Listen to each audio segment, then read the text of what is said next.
আমরা সবাই জানি রথযাত্রা বলতে ২৭শে জুন শুক্রবার। কিন্তু এই রথযাত্রার দিন ভগবান জগন্নাথকে কেন ৫৬ ভোগ নিবেদন করা হয়, এর একটা বিশেষ কারণ আছে। আর এই ৫৬ ভোগ কি কি, চলুন জেনে নিই।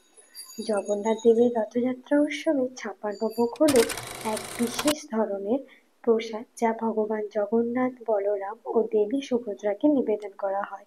এটি মূলত ৫৬ রকমের সুস্বাদু ও বৈচিত্র্যময় খাবার দিয়ে তৈরি করা হয়। এর মধ্যে বিভিন্ন ধরনের ভাত, ডাল, সবজি, মিষ্টি, পিঠা এবং অন্যান্য ঐতিহ্যবাহী খাবার অন্তর্ভুক্ত থাকে। এই ৫৬ ভোগ নিবেদনের পিছনে একটি জনপ্রিয় কাহিনী প্রচলিত আছে। কথিত আছে, একবার শ্রীকৃষ্ণ মথুরায় থাকাকালীন মা যশোদা ও ব্রজবাসীরা মিলে ৭ দিন ধরে ৮ ঘন্টা অন্তর অন্তর ৫৬ বার বিভিন্ন ধরনের খাবার নিবেদন করেছিলেন। সেই থেকেই রথযাত্রা উৎসবে জগন্নাথ দেবকে ৫৬ ভোগের নিবেদনের প্রথা চলে আসছে। ৫৬ ভোগের মধ্যে সাধারণত যা যা থাকে তার একটি ছোট্ট তালিকা বলছি। অন্নের মধ্যে যেটা থাকে ঘি ভাত, সুগন্ধি ভাত, পান্তা ভাত, নারকেল দুধ দিয়ে মাখা ভাত, দুধ ভাত ইত্যাদি। আর ডালের মধ্যে থাকে মুগ ডাল, ছোলার ডাল ইত্যাদি। তরকারি যেমন শুক্তো, বিভিন্ন ধরনের সবজি, বেগুন বাটা, নারকেল বাটা দিয়ে তৈরি তরকারি। মিষ্টান্নর মধ্যে থাকে ক্ষীর, পায়েস, রসগোল্লা, মালপোয়া, নাড়ু, ক্ষীরের প্যাড়া, অন্যান্য মিষ্টি।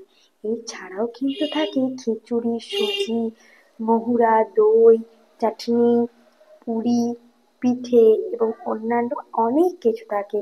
এই ৫৬ ভোগ নিবেদন করার মাধ্যমে ভক্তরা ভগবান জগন্নাথের প্রতি শ্রদ্ধা ও ভক্তি নিবেদন করে থাকেন।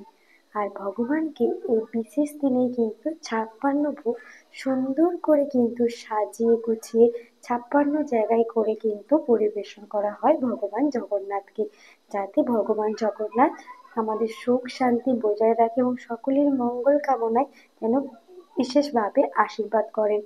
তো ভগবান জগন্নাথের সেবা আমরা কিন্তু বাড়িতেও এইভাবে সুনিষ্ঠাভাবে করতে পারি। আবার অনেকেই কোনো জায়গায় যেমন মন্দিরে, ইস্কন মন্দিরে বা পুরীর মন্দিরে কিন্তু বিশেষভাবে পুজোটি হয়। এছাড়াও বাংলা, উড়িষ্যা, দীঘা, অনেক জায়গায় মহিষাদলের যেমন রথ বিখ্যাত, অনেক জায়গায় কিন্তু জগন্নাথ দেবের পুজো হয়ে থাকে এবং তার সাথে সাথে কিন্তু বাড়ির অনেক ছোট ছেলে মেয়েরাও বাড়িতে রথ কিনে কিন্তু পুজো করে থাকেন। তো আজকের ভিডিওটা আমি এখানেই শেষ করছি। ভিডিওটা ভালো লাগলে অবশ্যই লাইক, শেয়ার, কমেন্ট করবেন।